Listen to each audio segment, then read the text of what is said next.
Hey guys, and welcome back for day 11 of the 12 days of Christmas tutorials.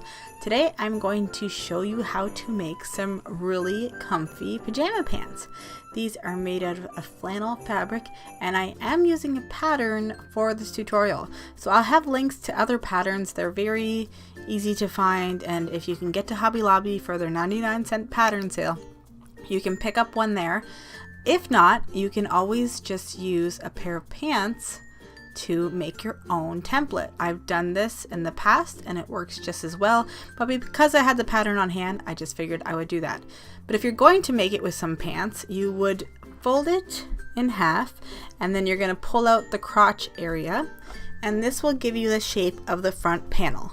You're going to trace around your pants, and you're going to add an extra 2 inches to the top and 2 inches to the bottom, and that will allow for your hem as well as your waistband. And then give yourself 3/4 of an inch all the way around the whole entire pants.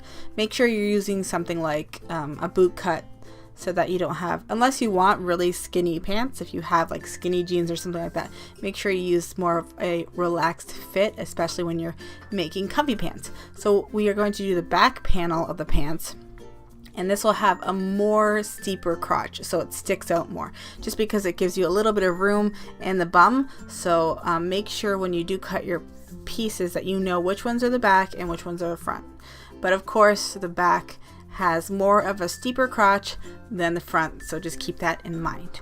So I cut out mirror images of the front panel and the mirror image of the back panel, and now we will start to assemble our pants. So now I'm going to take one piece of the back and one of the front.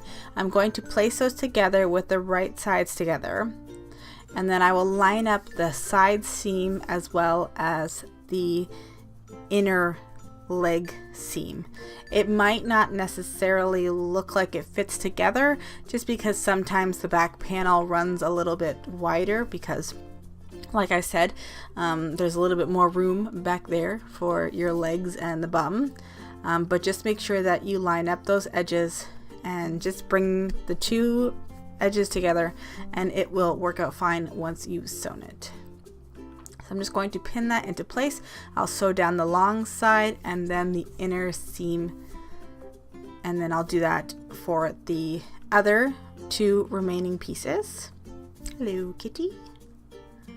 Always has to make an appearance. So I just did a 1/2 inch seam allowance using a regular straight stitch. If you wanted to do a serger, you could do that. That obviously would help with the raw edges, but I'm just making them for my son, and flannel doesn't really fray, so I don't mind just using my regular sewing machine. Okay, so now I'm going to sew from the crotch down to the ankle. Same 1/2 inch seam allowance. I don't know how that happened. Looked like my pieces were a little off.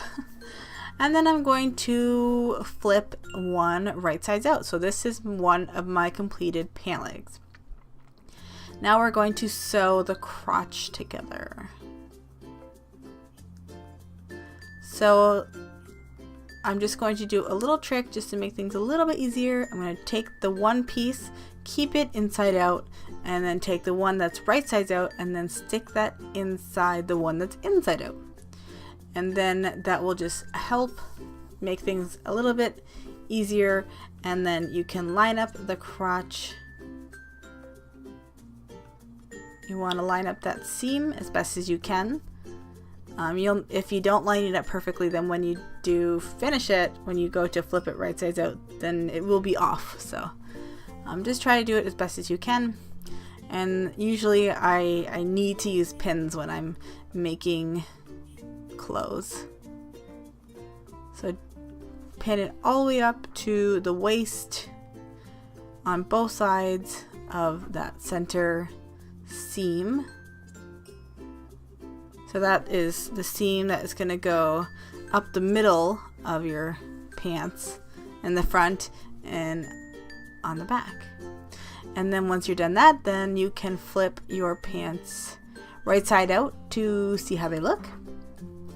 I will end up putting them right or back inside out for doing the waistband and doing my hemming of the bottoms of the pants. Oh my god, I'm so tired, you guys. I'm almost done the 12 days of tutorials. Anywho, so now I am giving myself a nice big hem. We're going to be making the casing for the elastic bands. So I folded it down like 1/4 of an inch, and then I'll fold it down again like a whole inch, and then that will give me a good size casing. I like to use a thicker band when I'm working with, waistbands. So I'm just going to iron that into place, and then I'll sew all the way around it, and I'll leave about a 2-inch gap, and that will be so that I can insert my elastic easily. So I'm using this horrible, somewhat convenient tool, and I'm going to go in through that hole, push it all the way around, and then I'll stick my elastic into it, and then I pull it out. It sounds amazing, but it doesn't always work that great. But I would recommend using just like a big safety pin and then stick that in the end of your elastic, and then that can easily be fed through your elastic casing. So if you don't have my fancy tool, then you can always just use a safety pin. Okay, so now that I have my elastic band all the way through, I'm just going to sew on the elastic band just to make it into a loop, and then I'll tuck that in. If you are just making your own pattern, I'll have all the measurements for elastic measurements for waist, so like from kids to adults. So I'll have that at the blog post, which will be linked in the information icon as well as down below. So if you're not too sure, then you can check that out. I know my son is 4, so his was 20 inches was the elastic measurement. So now I'm just going to hem the bottom of the pants, and I will just fold it up a little bit, and then I will fold it again. And then if you wanted to have a nice thick hem, then you would have to add another like 2 inches to your pants. So I didn't have a huge hem, and I don't know how that happened. Usually when I work with patterns, they're ridiculously long. So, and then I'll just do a quick straight stitch all the way around, and then I'm pretty much done. I got this fabric over at Joann's, and if you have any Mario fans, my son is obsessed, and I'm pretty sure he's gonna always wear these pants. Like, he was like, what? And he's just a little Mario freak, so of course he's super happy. So if you want to see pictures of the other Mario things that I made him, check out my Instagram, because I have a few gifts for him on the way. So I hope you enjoyed this tutorial. If you did, please give me a thumbs up. Don't forget to subscribe, and I'll see you guys in day 12 of the 12 days of Christmas tutorials. Bye guys.